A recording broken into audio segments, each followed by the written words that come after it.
Alright guys, so today we're going to learn how to make a crock pot vegan roast. I've already got my crock pot here with some oil. You just need a little bit of oil at the bottom.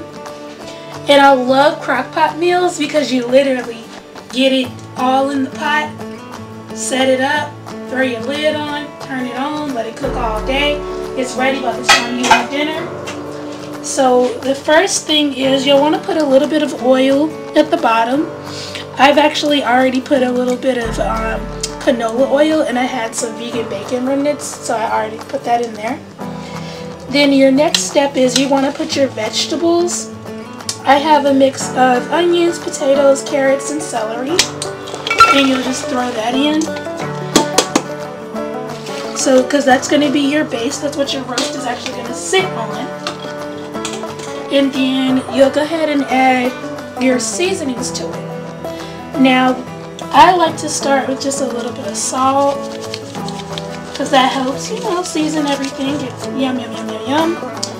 I take some garlic powder, just a little bit like that. Take some pepper. And I'm using white pepper. You can use black pepper if you have that. I just had white pepper, so that's what I'm using. You'll also put some onion powder in there. If I can get it to come out, look, it won't come out the jar. There we go. I got a little bit of onion powder there. And I like paprika. I'm using smoked paprika. You can use just the regular kind. I'm just going to put a little bit of that. And I love paprika because it does two things. Makes it smell great, but then it gives it a nice color too. So that's always nice. You're going to put a little bit of any kind of herbs you like. I'm just using rosemary because that's what I have.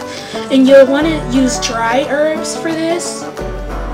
You can use fresh, but if you use fresh, you'll want to add those right at the end. Because when you use fresh, if you cook them for hours, they'll kind of have like no flavor, and that's just ew. So yeah. And I'm using a little bit of parsley too. So you'll go ahead and season your vegetables like that. And then next, what I like to do, because I know I'm going to put some, bouillon. So I take, I'm using vegetable bouillon, better than bouillon, I think is what it's called. And you just put your bouillon in there. My hands are clean, you guys, so make sure you have impeccably clean hands if you're going to use your hands or whatever. So there's your bouillon. It's sticking, but, we'll use a spoon later to stir it, so yeah. And then, what I go ahead and do too, I've got this fajita seasoning. I'm not going to use a lot of it, but if you notice I didn't put any garlic in here, like fresh garlic, because I'm using garlic powder in this fajita seasoning, which has like garlic and smoky stuff in it. So I'm just going to use a little bit of this, not too much, just enough to give it a little bit of a pizzazz, because it's got sodium in it, and we've already got the broth base in there too. And then your star is your roast, which I got a, what do I have? This is a field roast, yeah.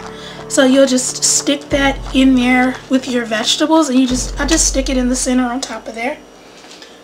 And then the next thing you'll want to do is you'll actually go ahead and throw on any kind of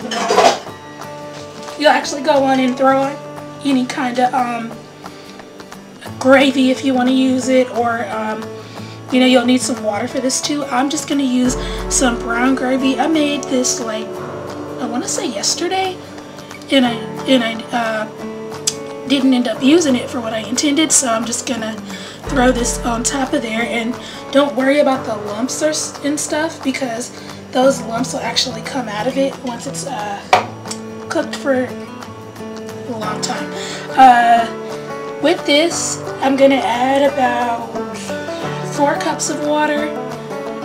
You really just want enough to at least cover the vegetables, because what's going to happen is that water's going to steam and cook everything. It'll all just be yum, yum, yum, yum, yum. So you can put that water over the roast and kind of, cover it like that. I like mine to be about halfway up the roast, because that way I know the roast will get tendery and just delicious. And all you'll do now is you'll put your lid on,